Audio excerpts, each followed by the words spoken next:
Dios del universo, Salvador eterno, Rey de toda la creación,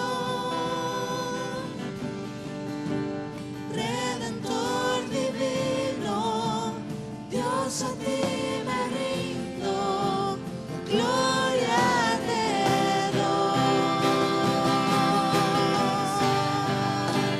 Dios del universo, Salvador eterno, Rey de toda la creación, Redentor divino, Dios a ti me rindo, gloria te doy.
La sabiduría, la fortaleza, la honra, la gloria y la alabanza. El Cordero que fue inmolado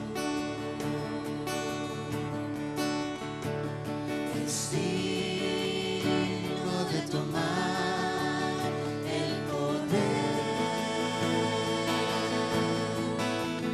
las riquezas, la sabiduría, la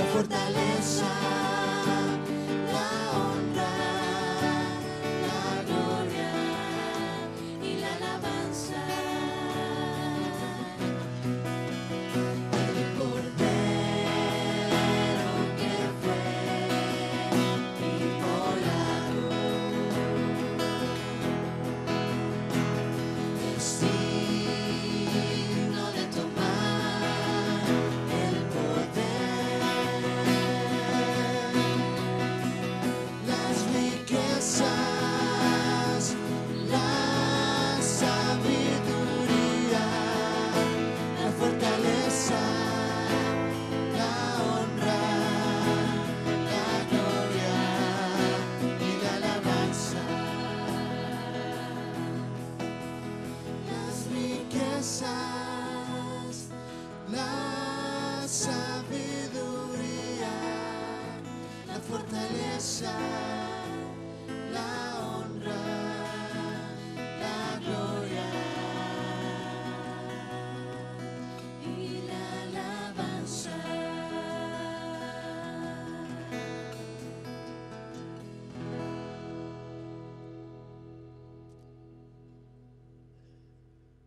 En ti está el poder, en ti está la fuerza, en ti están nuestras vidas. Mi Dios, tú tienes el poder, las riquezas, las alabanzas. Tú eres el Dios creador de todas las cosas y a ti te hemos alabado, glorificado. Y mi Dios, queremos escuchar tu palabra. Queremos también que tú nos hables y que tú nos digas, Señor, en esta tarde. Guía al predicador de tu palabra. Mi Dios, sabemos claramente que tu palabra no vuelve vacía y ella hace lo bueno en nuestros corazones. Gracias porque exaltamos tu nombre a través de nuestras voces.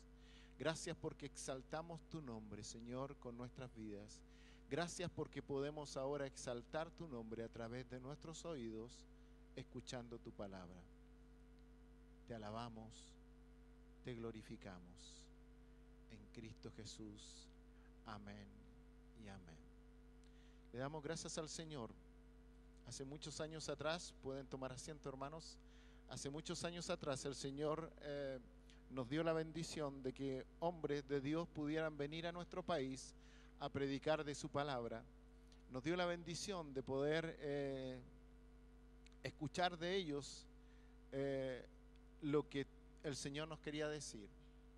Y uno de estos hombres quedó acá y sigue acá con nosotros y le damos gracias al Señor por ello, porque Él puede estar en medio de nosotros siendo un misionero y que el Señor tocó su corazón para estar con nosotros. Así que dejo acá adelante a un hermano, el cual es muy conocido de todos nosotros. Hermano Curtis.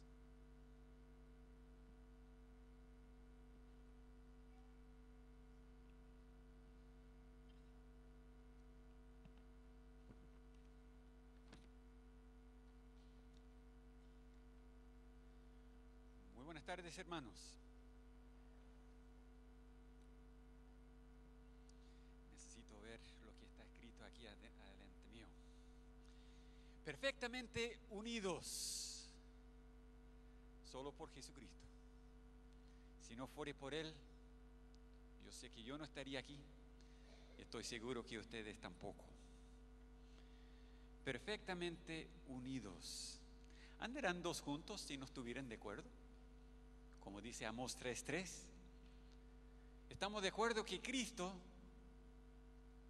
es nuestro Salvador, es el único camino y Él es Él que nos une.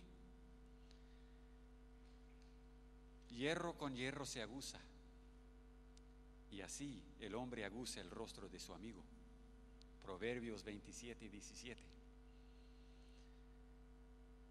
La unidad que existe entre nosotros existe porque Cristo lo hizo posible. A la medida que nosotros conformamos a Cristo es la medida de nuestra unión.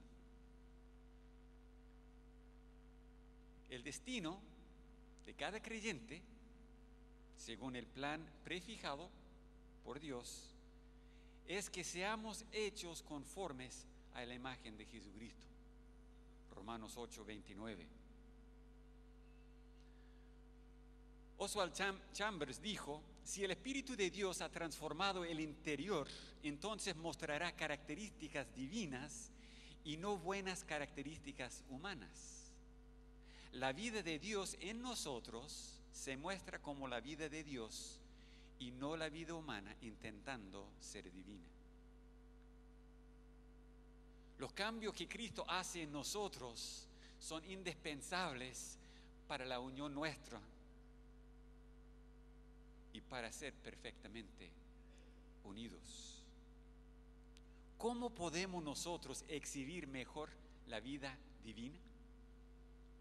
A través de nuestra manera de vivir, a través de nuestra vida cotidiana, diariamente tratando de exhibir la vida de Cristo, la vida divina que Dios nos ha dado.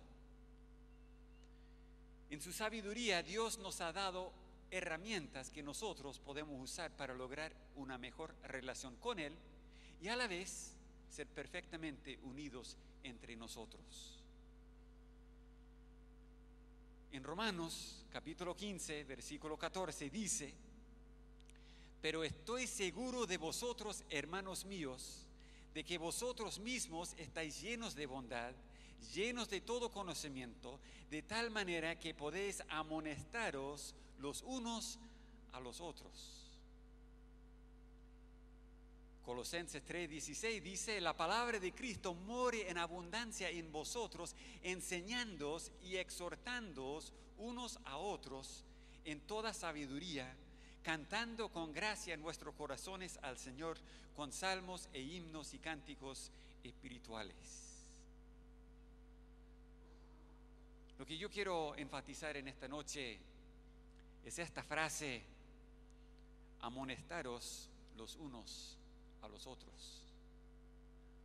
Es una cosa pensar que somos nosotros unidos por la obra de Cristo y unidos en Dios. Es otra cosa vivir diariamente el uno con el otro. Y si nosotros nos ayudamos mutuamente, vamos a lograr mucho más de lo que nosotros podemos hacer solos. Es interesante anotar la palabra aquí en Colosenses 3:16, exhortándoos, es la misma palabra en griego que la palabra amonestaros, que está en Romanos. Neotheteo, la palabra griega.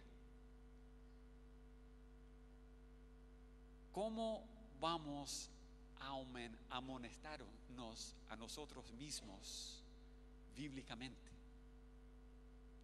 Porque si yo voy a ayudar a mi hermano a tener una vida divina, yo debo entender varias cosas. Y en primer lugar, yo creo que es indispensable que entendamos el significado de amonestarnos unos a otros. La palabra neotheteo en el fondo significa poner en la mente. Traducido del griego, es el significado que tiene. Pero abarca mucho más de solamente poner en la mente. Yo quiero leer una definición y analizarlo, que yo he leído en uno de los libros que tengo yo. La palabra neotheteo en griego implica que hay un problema y supone que hay un obstáculo a vencer. Si yo voy a amonestar a alguien, yo debo entender una cosa, es que ellos tienen un problema o tienen un obstáculo que deben vencer.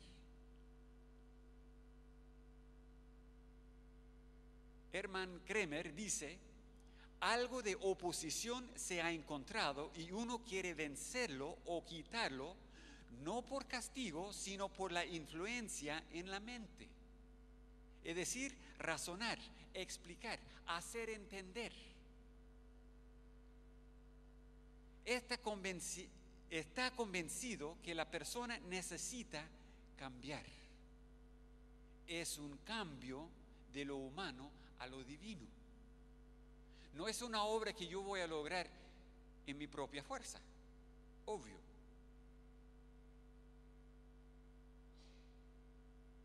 Los problemas se solucionan por vía verbal. Esta palabra no involucra otra manera de convencer a la persona sino por vía verbal. R.C. Trench dice: es entrenar por palabra de consolación, si es suficiente. Si no, entonces se usa palabras para reprender o culpar, pero nunca se sale de la vía verbal. Es usar palabras para poner en la mente de la otra persona el error que hay en su camino, la equivocación que él está viviendo, o lo que es deficiente en cuanto a una vida divina comparado con lo que él tiene. El objetivo es cambiar el carácter y el comportamiento para que se conforme al estándar bíblico. Entendemos que el cambio de personalidad en la Escritura encierre confesión, arrepentimiento y el desarrollo de nuevos patrones bíblicos. Las palabras se dirigen al qué y no el por qué. Un ejemplo bíblico, ¿ustedes se acuerdan de Elí? Cuando él debía haber amonestado a sus hijos, él llegó y les dijo: ¿por qué hacen estas cosas? ¿Por qué? Pero esta palabra amonestar no tiene que ver con el por qué. ¿Por qué lo hizo?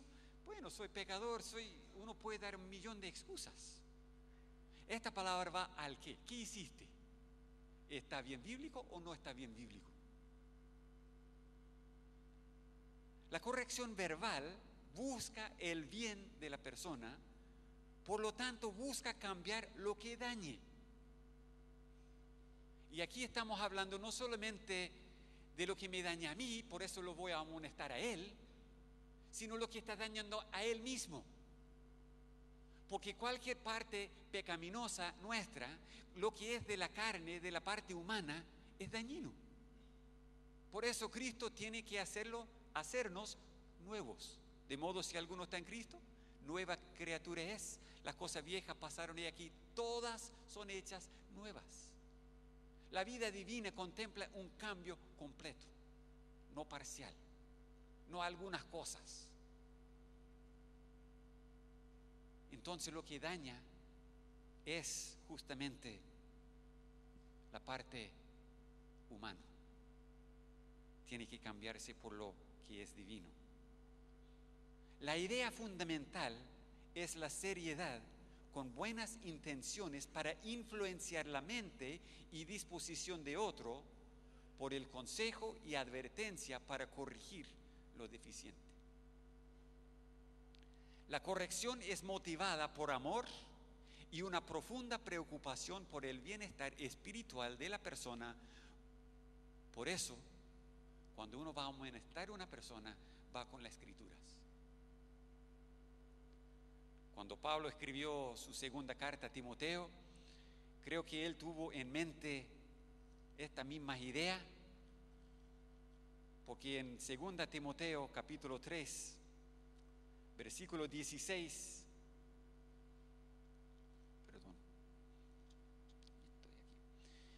toda la Escritura es inspirada por Dios y útil para enseñar, para redarguir, para corregir, para instruir en justicia, a fin de que el hombre de Dios sea perfecto, enteramente preparado para toda buena obra. La palabra de Dios es lo que nosotros necesitamos si vamos a amonestar. Pero nosotros no estamos buscando un error, una equivocación, un algo para andar con ellos a golpearle con palabra. Queremos amonestarle con palabra. Queremos poner en su mente donde está mal y lo que hay que cambiar bíblicamente, cambiar los patrones de comportamiento, cambiar características, comportamiento, para que uno sea más como Jesucristo. Es decir, cuando yo voy a amonestar a alguien, yo voy a mirar a la persona, voy a analizar su vida y yo voy a ver en qué tiene su deficiencia. ¿Cuál es la diferencia que tiene esa persona con la vida de Jesucristo? Y buscar bíblicamente la solución para ayudarle a entender en su mente que este comportamiento no es lo correcto y él tiene que cambiar. La frase decía: amonestaros los unos a los otros. Interesante esa frase también, unos a otros. Hay dos palabras que se traduce otros, que vienen del griego. Una palabra es alos, expresa una diferencia numérica y es otro del mismo tipo.